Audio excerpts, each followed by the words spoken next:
Swayam Prabha. Digital India. Educated India.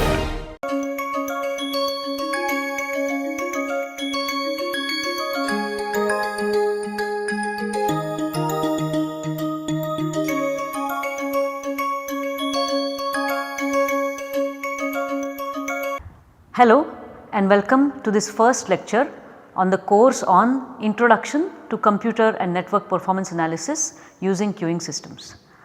I am Professor Varsha Apte. I am faculty member in the Department of Computer Science and Engineering at IIT Bombay. So, at this point I would like to remind everybody to please have a pen and paper ready. There will be times in this lecture where I will ask you to just pause the video and write some thoughts for yourself. So, it will be useful to have a pen and paper. So, the name of the course is Computer Systems Network Performance. So, what exactly do we mean by that? Okay. I am sure everybody has seen this dreaded loading icon when you are trying to see some movie on Netflix or some even a lecture, let us say. Sometimes you will see this loading icon, and or if you visit a website you will see some icon which is showing you that the website is still loading. So, everybody who has done anything in computers and used networks have experienced this, and this is basically a delay in loading, right. And when you see this you might say that okay, today my network performance is poor, or today this application is performing poorly. But what exactly do we mean when we say performance? Okay. So, this is an excerpt from actually a dictionary meaning of performance. So, we all know that one meaning of performance is actually like an art performance of some kind, either a music performance or a dance performance or a performance of a play, and we might say oh that the performance of this actor in this play was really nice. Obviously that is not what we mean in this course. In this course the last definition on this slide is the one that we mean, which is the manner in which or the efficiency with which something reacts or fulfills its intended purpose. One way to use this word in a sentence in normal life would be the mechanic evaluated the car's performance in city conditions, right. So, you are talking about how well something does what it does. So, digging a little deeper into this meaning of the word performance. So, it is basically about how a system does its function, performs meaning does its function given that it is functioning. Okay. So, this is important when we talk about performance, let us say of a car. Okay. When we talk about performance we will refer to its characteristics like how many kilometers it is giving per liter, or how fast it can go from 0 to some 60 or 100, but we assume that the system is functioning. Sometimes in kind of loose language, and for the purpose of this course it will be wrong language, it can be the formal word for that is actually reliability or dependability. So, for example in the car example, if we want to talk about how often the car breaks down, that would not be a performance matter, that would be a reliability matter. And just so that the difference is very clear in our minds, these two characteristics do not go together. For example, a car could be really efficient, or it could be very fast, it goes to 0 to 60 in a few seconds, but it could just fail all the time. Okay. Like okay, every 3 months it just breaks down, you have to take it to the mechanic for repair. On the other hand, a car could be very reliable, like it just goes off on for 5-6 months, like 5-6 years you have not had to do anything other than just regular service, it has never broken down, but it is just basically let us say a petrol guzzler. Okay, maybe you just needs a lot of petrol, or it is basically just slow, does not really take a big go to very high speed. So, these are standalone characteristics, they do not go together, and so we will be focusing on this part, how well a system is doing its function given that it is functioning, that is the focus of this course. So, let us go further. Okay. Coming back to this dreaded loading icon, right. This icon is basically indication of a delay, right, something that you are waiting for. You wanted to start watching the lecture or the movie right now, but now you are delayed. The point though is that delays are not something that is specific to computer systems or network, right. We face delays in many places in life. So, maybe this is a point where on your paper that you have with you, you can write down places where you just have been delayed, you have had to wait for something. So, I will give you some examples here. These people are waiting for a train. This is some other country where people stand in queues like this, or maybe sometimes I have seen this at Delhi metro also, people stand in queues for the train.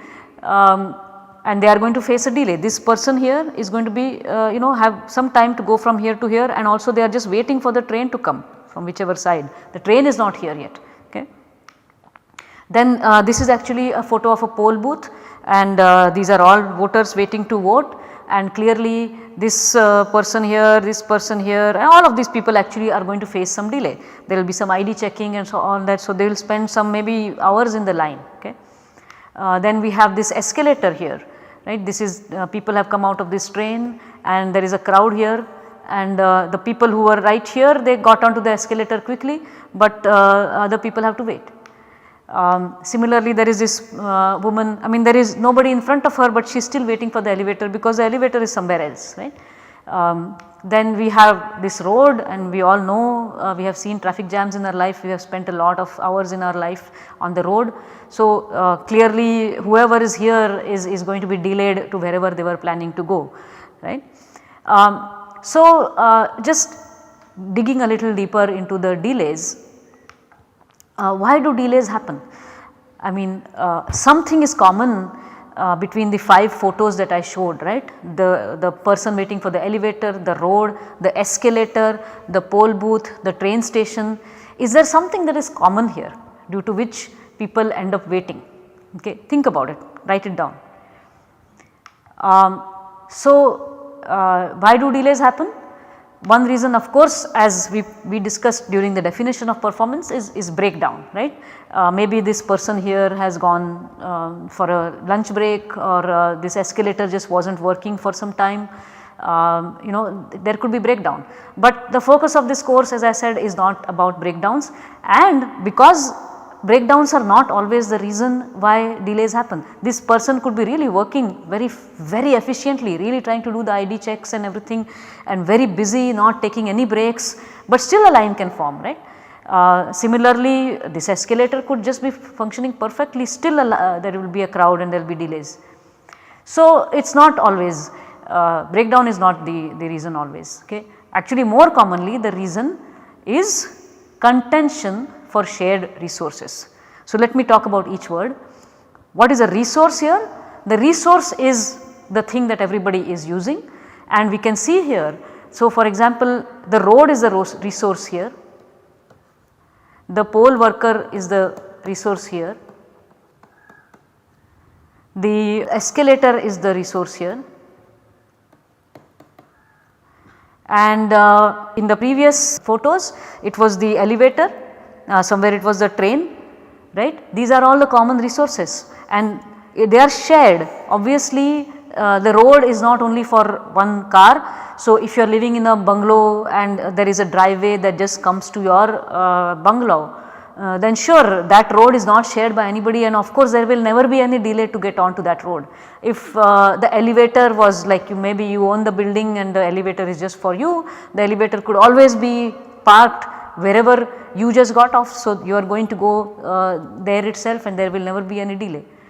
But normally that is not the case. Resources that we see that where delays are happening, those are happening because they are shared, and there is contention, meaning people are competing for the resource, they are all vying for the same resource, they all want the same resource, they also want their desire to use the resource comes at the same time. If it also came very regularly at different times, then also there will not be any problem, but that contention, meaning it is a competition and it is a desire to use the same resource at the same time. That is the root cause of delays. Okay. So, sharing results in building of what we in general also call queues, and in computer and networks also we will see queues. Sometimes of course they are just like crowds, but in some abstract sense there is a queue, there is no order but there is a queue for the shared resource, and queuing is what results in delays. Okay. So, what do delays depend on? Okay. Let us keep further thinking in general life. Okay. So, here for example what are all the factors that will determine how much delay this person for example will face. So, there are many things one can think of, but the main common ones I will list. Obviously one thing that will come to our mind is the speed, right. So, how long does the poll worker take to check the ID or whatever of one person, right. If it is 1 minute per person, the delay from here to here for this person will be less. If it is 5 minutes per person, it will be more, simple as that, right. So, how speed is of course a rate. So, can the poll worker check 60 IDs per hour versus only 10 IDs per hour. So, that is the speed. Okay. Then number of resources, you can see here there seem to be 3 lines 1, 2 and 3, that means there are 3 desks where people are checking the IDs. If there was one more here, one more here, then clearly there will be less delay. Okay, so, the number of resources matters. Similarly, here you can think that if there was one more escalator on which people could go up, there could be less delay. Then the next one is workload intensity. What do I mean by workload here? It is basically the amount of work, it is the same meaning that we have in normal life. What is the workload that is coming to this poll worker? Meaning you can say how many people per hour are coming to this polling station. Okay. Clearly if everything is the same, there are 1, 2, 3 desks and the speed of the poll worker to check the IDs is the same. Even when all of these are the same, the rate of people coming to the polling station per hour will impact the delays. So, if there are let us say 200 people coming per hour versus 500 people coming per hour,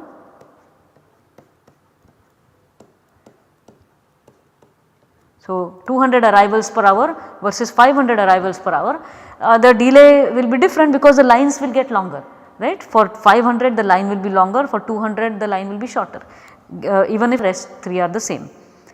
So, one is that is the intensity, this is some sort of a rate of work coming to the resource, this it will depend on this. It also depends on the nature of the workload. Okay. So, just you give your attention to this example here. Here consider 2 conditions. Okay. One where if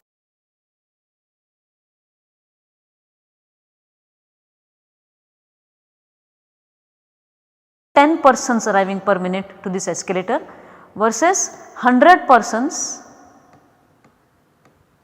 per 10 minutes. Okay. So, 10 persons per minute and 100 persons per 10 minutes, this is actually the same rate, but the nature of arrivals is different, right. So, if the train here is coming every 10 minutes, okay, the train here this is a realistic example, maybe the train arrives every 10 minutes, and when the train arrives 100 people get out of this, right, 100 people come out of this and then they queue for this escalator. If that is the case, then the crowd will form, but if you can think of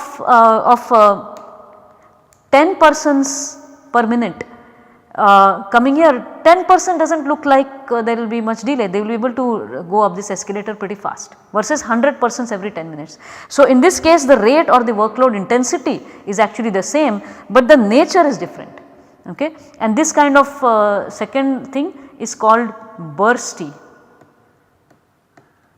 means there is a sudden burst of work. So, if there is a sudden, even in this case for example, if whole morning nobody came and 11 AM suddenly like 1000 people landed up here, right, like okay, then the line will be very long, right. So, the nature of workload is important as and not only the overall rate. Lastly, the resource sharing policy or what we call scheduling policy in computers and networks, that can also make a big difference. What do I mean by that? consider these two examples. Okay. Here this is a resource, it is being shared. Anytime there is a resource and it needs to be shared, you should have a rule about sharing it, right. The policy means some kind of a rule. So, first come first serve is one kind of a rule. It is also called a scheduling policy. So, here obviously it seems like it is first come first serve. Here there seems to be no policy, right, no rule. People are just going, whoever can push ahead is pushing ahead. So, clearly there will be some difference in the delays here. Here it will be a little more predictable. Here it will be a bit unpredictable.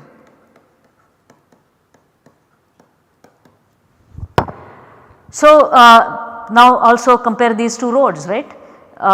Here there seems to be a very clear sort of lanes and they are all standing behind each other. So, we expect that the time for the car to go from here to here will be different, probably shorter than whatever is happening here, where there seems to be the road is shared by moving cars, by parked cars, by people. There does not seem to be a clear rule on where should people be, where should parked car be, where should moving cars be. So, we expect maybe more delays there, right. So, the sharing policy is very important, resource sharing policy, and that will also affect delays. Now, why did I talk about all of this, right? This course is not about roads and escalators and elevators and all that. The reason we talked about this, of course, is that the root cause of delays in computing systems and networks is the same. It is the fact that there are shared resources, and because there are shared resources, there are queues. Okay, so again in your notebook, think of some resources. Here is where it is useful to recall the prerequisites for this course, you know, the OS, networks,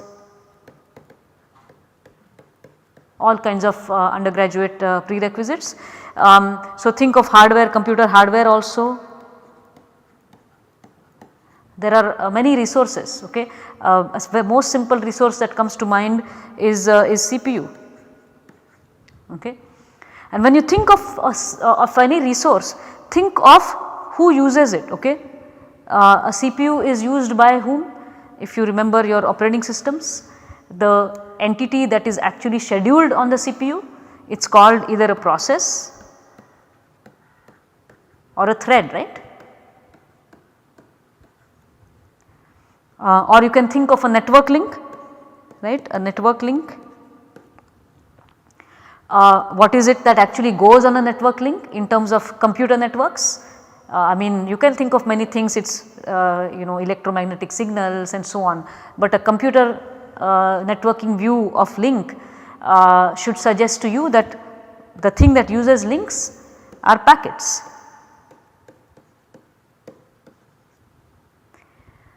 So, in this way we can think of resources and users, and these are shared. A CPU is never in a modern CPU is never only running one process or one thread.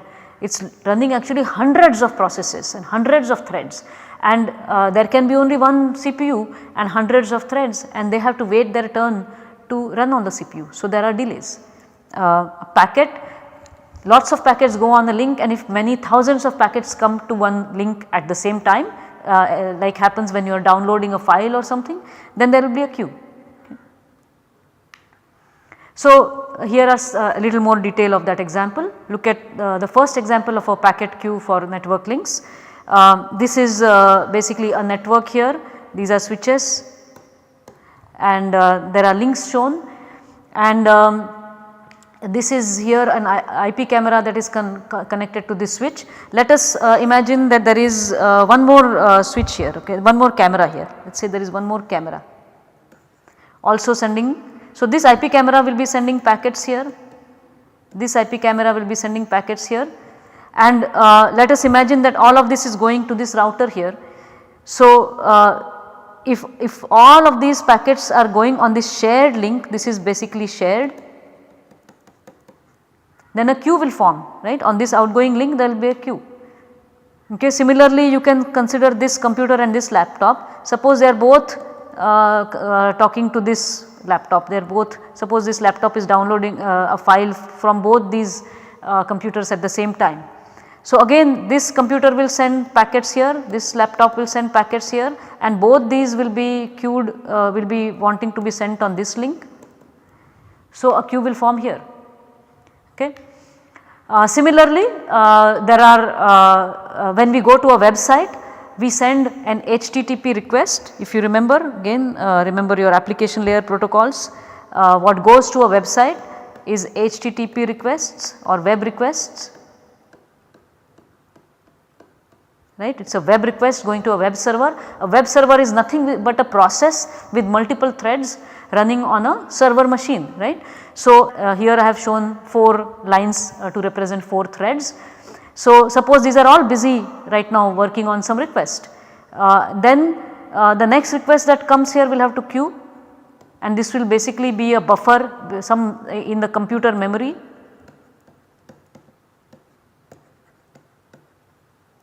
These requests will have to be just placed somewhere in the computer memory, and this will result in delays. Similarly, the CPU itself, like I said in the previous slide, the CPU itself is a shared resource, and in fact these threads are software entities, they have to run on a CPU, right. So, these threads will be the ones actually contending, right, contending for the CPU. So, this can be thread 1, thread 2, thread 3, thread 4. So, if we again think about the resource and the queues that form in front of that, this is what leads to delays. Okay. When you click on your YouTube link sometime and you see this loading icon, somewhere here, in fact this shows the whole journey, that the packets would be queuing somewhere in some switches. First your request will queue for the threads might be queuing for the CPU, then even if the machine starts sending packets, the packets might queue on so many routers all across the world until they come to your laptop or your mobile phone. So, it can lead in, sometimes it is fast, sometimes everything is nice, so there are not many queues, but sometimes there will be delays and they will be very perceptible to us. Okay. So, this is just putting down the pictures in the previous page as a list with some more examples. We already saw the CPU and the thread as a resource, we saw the web servers threads and the HTTP requests. Here in fact there is an interesting thing here, that in this example the threads are a customer or a user. Customer is a word we often use to describe these users and the things that queue for resources. In a very general terminology, if we want to use, we sometimes use the term customer. Okay. But you can say the thread or the process is a user of the CPU, but it also is a resource itself, okay, for which HTTP requests or web requests queue. So, a resource can sometimes be a customer of another resource or a user of another resource. Okay.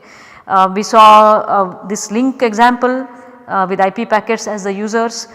Similarly, we can have a wireless medium. Many of you who are watching this lecture might be on a wireless medium, and currently your laptop will be downloading these packets. The packets will be coming from a Wi-Fi router to your laptop, and so the wireless medium is a resource. It is being shared by possibly your laptop and many other laptops which are on the same Wi-Fi network. If there is nobody on the Wi-Fi network, then you are then your YouTube video is the only one using the network, but if many people are using the same Wi-Fi, then it is a shared resource. Okay. So, the users are frames, at the link layer packets are called frames, right. So, we call them frames here. Printers are often shared, and then the print job is the user. This is another interesting example where we have web server threads again become customers for a log file. Many times server processes write something to a log file, like what time did the request come, how long did it take, what type of request it was. So, when it does that, all the threads have to use a common log file.